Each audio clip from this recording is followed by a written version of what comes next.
Good evening, everybody. This is another session of Free to Heal, where we are formerly incarcerated and loved ones of formerly incarcerated people or currently incarcerated people. And we come together every week to try to heal the wounds that mass incarceration has done to us, our loved ones, our friends, our neighborhoods, and our communities. And so we're just grateful. Everybody's had their check-in today. Let me just, because I didn't ask everybody, does anybody here have a specific topic before I talk about what I was thinking to talk about? Anybody have anything going on in particular they need to talk about? Because if not, let me tell you what I wanted to talk about.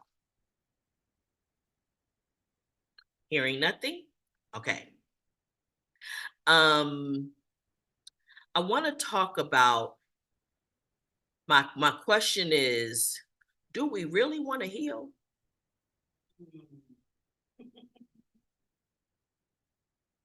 Do we really want to get better?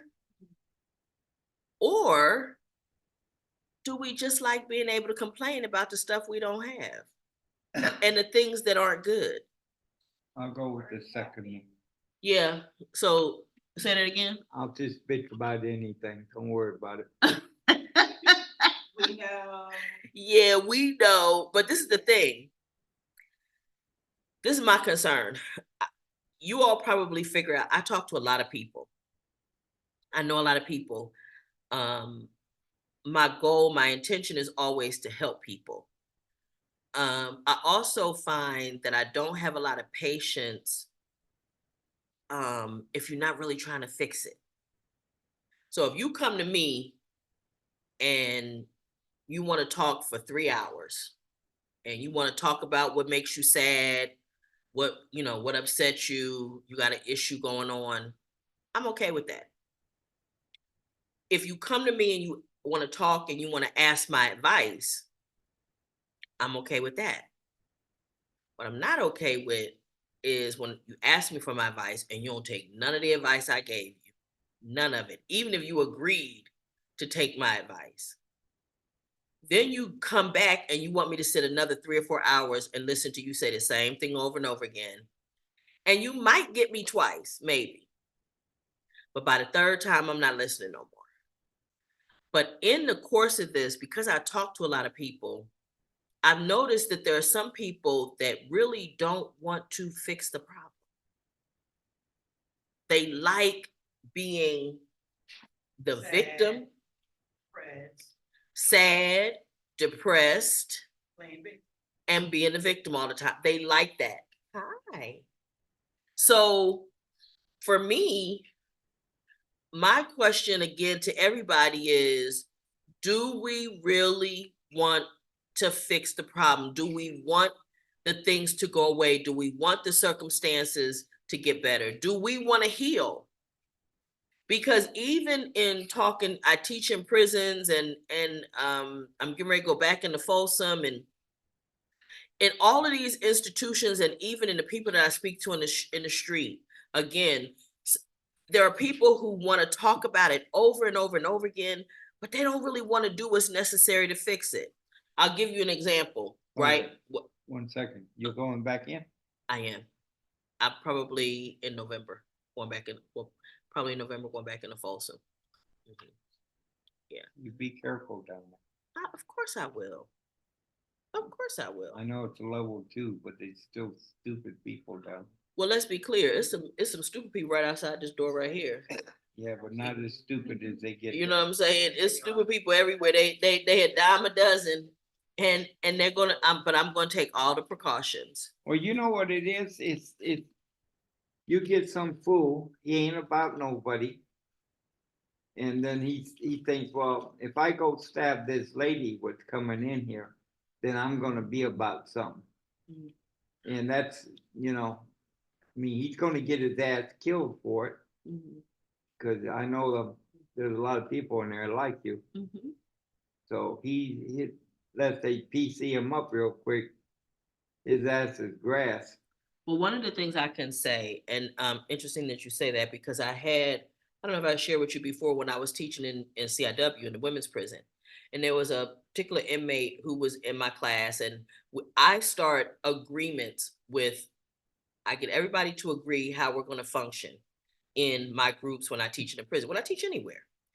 And we all make these agreements, and she had violated something, and I told her, hey, well, you got to suffer the consequence of whatever that was. And she didn't want to do that. So she starts getting, a little mouthy or whatever. And the other inmates came to me afterward and were like, Miss Noreen, she has a history of attacking sponsors and people who come in to teach. And the one thing, and they're like, and let me tell you something, we would do her harm if she touched you. So what they were asking me to make sure that I keep a certain distance between me and this particular lady. Well, as I explained to them, I appreciate that and I get it. But the one thing you guys may not be considering is I have my hood radar too.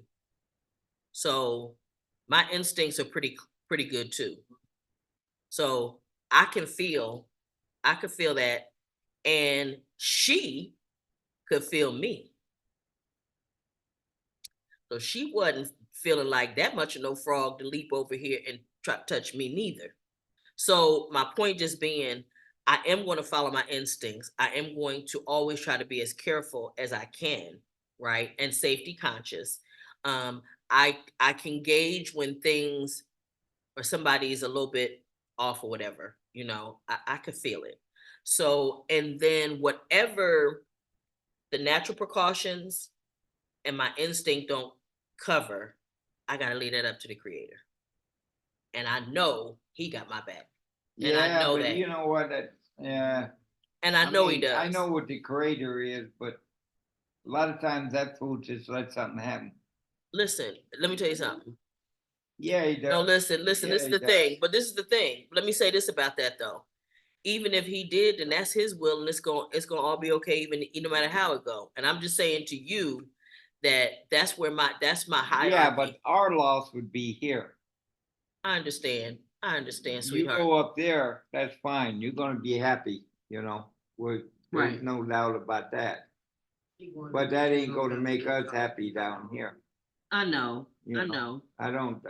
That's why I say, they say God gives everybody free will. Well, I wish he didn't. I wish in some cases he'd stop something. Oh, there's so much that he stops. There's so much that he stops. But again, for when it comes to it, at the end of the day, whatever it's going to be is what it's going to be. But I definitely have a lot of confidence in his ability to protect me and take care of me. And so, but yes, I definitely will be paying attention, and I will be careful. Okay. And I will be safe. I know what I'm talking about. Yes, and you have to remember too, right? You do remember I've been teaching in the institutions since 2013. Yeah. Right? So I listen, and I done walked into institutions and you could feel death in the air. I know what that feels like. Folsom did in the 80s. Folsom was well, CIW did quite a bit there in some of them years I was teaching at CIW, so I get it. At the time, CIW was the only women's prison, wasn't it? No, they had just opened whatever that one, Chowchilla, I think it is. But I'm just saying that. Yeah. I don't care what they say, but those women's prisons are more dangerous than men's prisons. I don't doubt it. No, they're not. I think they are. That's what you think they're not. But let me tell you something about them. God covers her. So we anyway. Right. Yeah, I'm just saying that they were the only ones that stood up when we all sat down and got back up. The only women prison that didn't get back up was the women's. Mm-hmm. And they sat it out till they got what they wanted. They for everybody, right? No, they didn't let them take their blues, their makeup, their dresses, all that shit that they was going to take. Like they took all of our personal clothes. Yeah. So let me say this. So again, I want to make sure we get back to this topic, because it's really important for us to be conscious and think about and ask ourselves, I don't need an answer from nobody about whether we really want to heal or not. That's a question I want us to ask ourselves individually, because there's a lot of going through the motions, but in reality, I don't really want this fixed. In reality, because one thing that guy, Dr. Phil, he used to make a statement. He used to say, he used to ask a question, what's your payoff?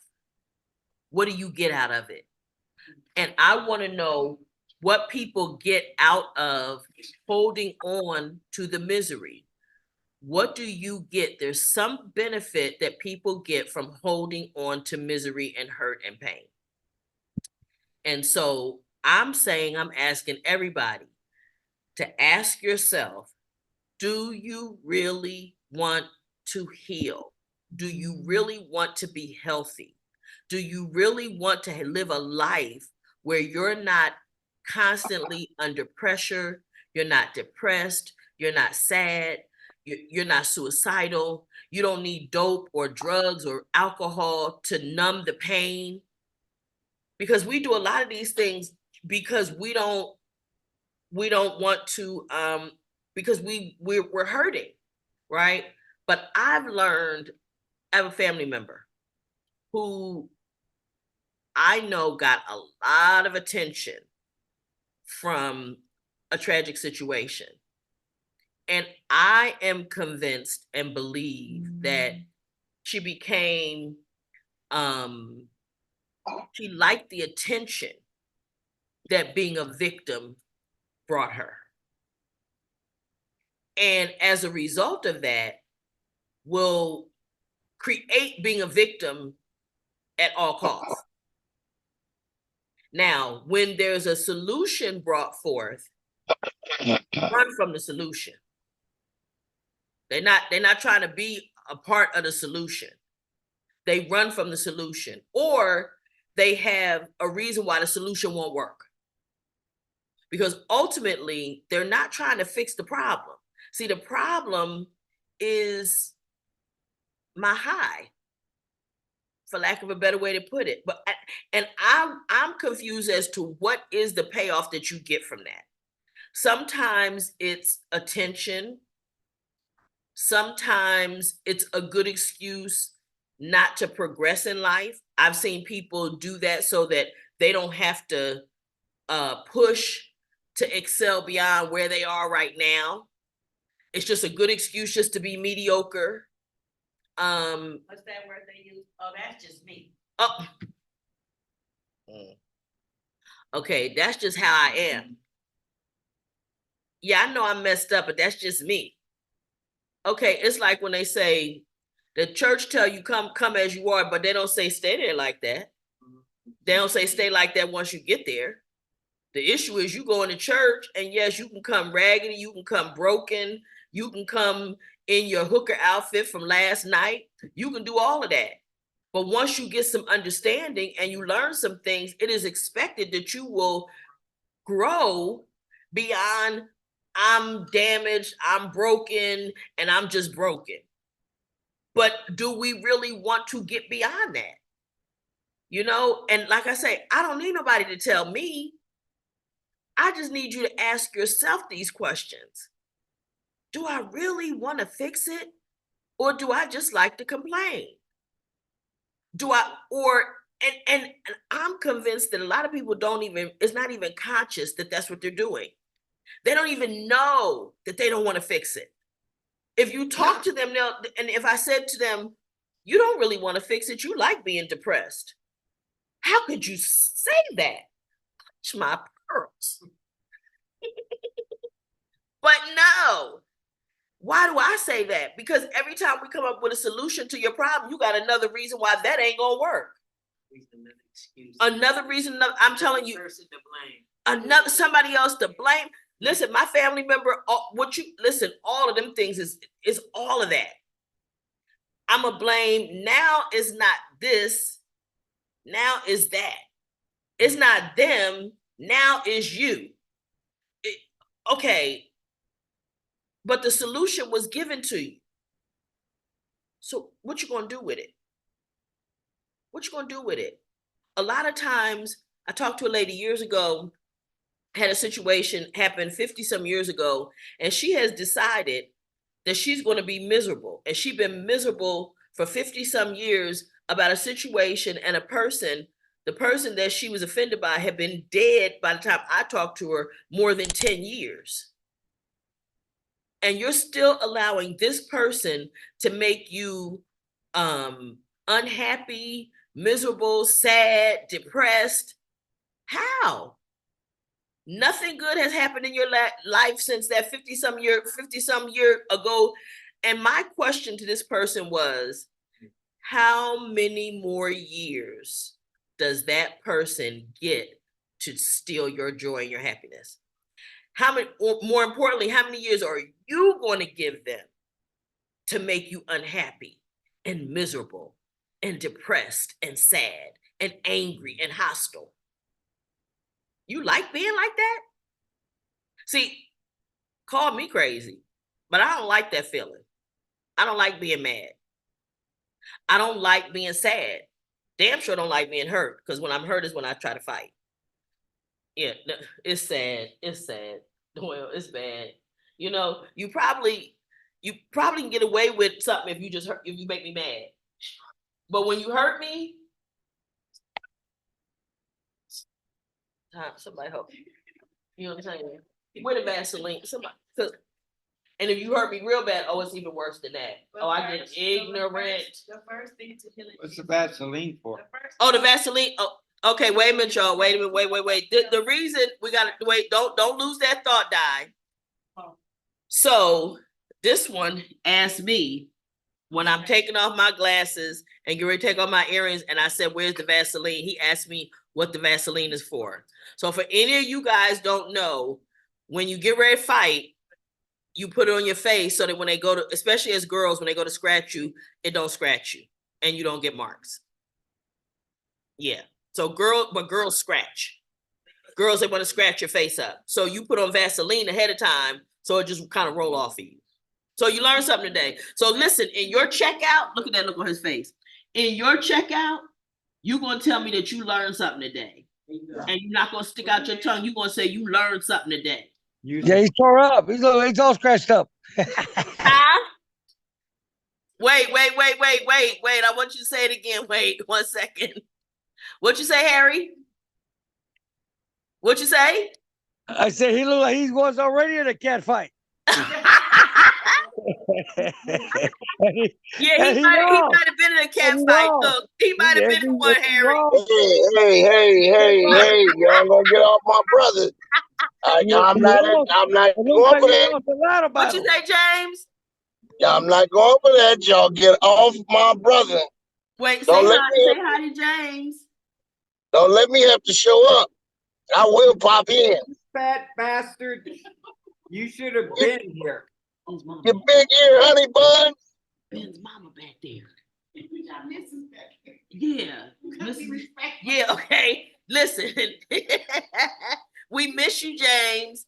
We miss you. I miss you. I just got off I got out the truck today. That was James's. And I'm on the freeway. I'm constantly moving. I'm talking to the guy on the You know, I miss you. But aren't you glad to see him, James? Yeah. Can you see him? Yeah, I see him. I miss him. Get on my last nerve. Okay, so, but anyway, yeah, so I just want to make sure, for anybody that didn't know, girls scratch, and when you know you get ready to fight, you put Vaseline on your face. That's one of the first clues, okay, for girls in the hood. We know. Is he trucking? He is. And he did pass his test. No, is he trucking now? No, he's out of the truck right now, he said. I hope you get 4 flats. Oh, you know what? That's not nice. That's not nice. Now, see, he came to your defense. This is why he always in trouble. He's weak. This is why he always in trouble. Because see, that man was just trying to defend him, and now he talking mess. But anyway, so again, the bottom line is, so wait, what's that? Go ahead. So the first step for healing is recognizing that you cannot do nothing about what already happened. Mm, It's, you can't do nothing. yeah. So why would I keep talking about what my mama would me when I was 10? What I'm gonna do about it? She already whooped my ass. So it's over. That's the first step. The second step is to feel that pain. And it's gonna be okay. It's gonna be okay, but you gotta sit in it, you gotta feel it, and you gotta let it go. You gotta let it go. The other person don't even care no more. They're not even thinking about it. It's just me. All by my lonesome. It's about you. It's not about healing for nobody else. Healing is for the individual themselves. That's it. I can't go back and say, oh, mama, you know what? That was wrong because you would be. That's what I'm gonna say. And she's not here right now anyway. But if she was, she would tell me something really sassy and smart, probably give me a finger. But hey, it's done. It's over. Let it go. Whatever hurt you, let it go. Whatever's bothering you, let it go, because it's already over. Now it's time for me to live my life. I've learned something. Hopefully, right? Okay, I've learned something.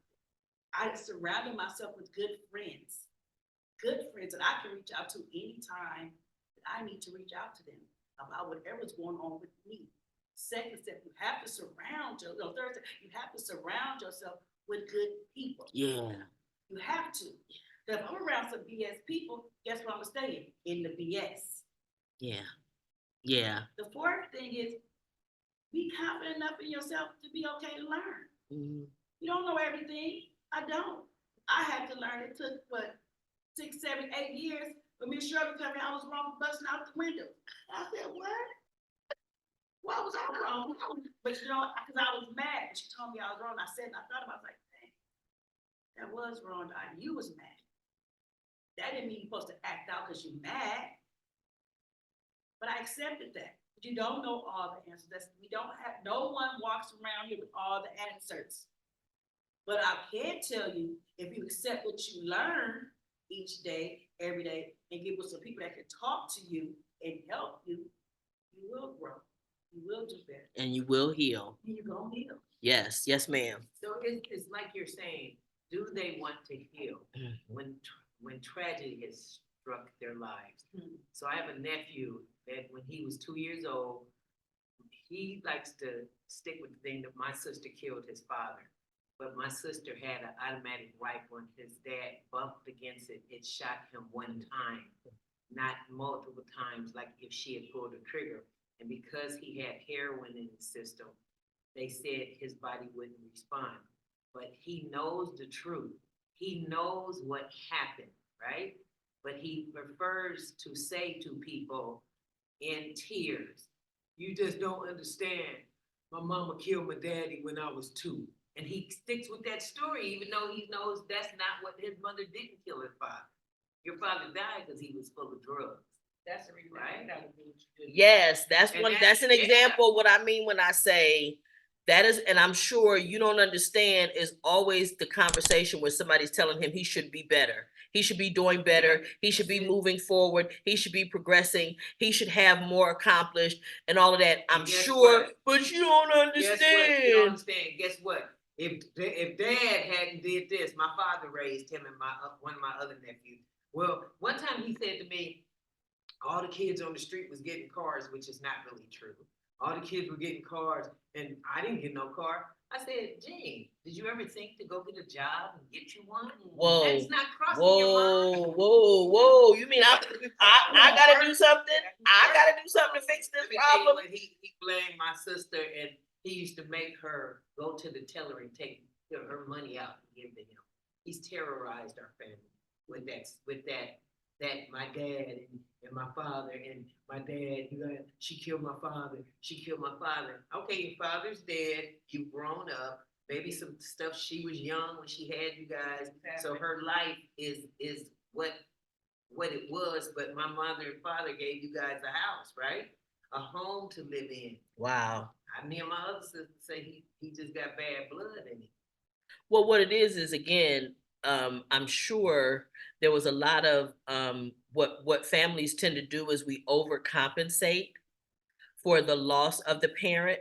So we let people get away with a lot more things like kids, especially because he was so young.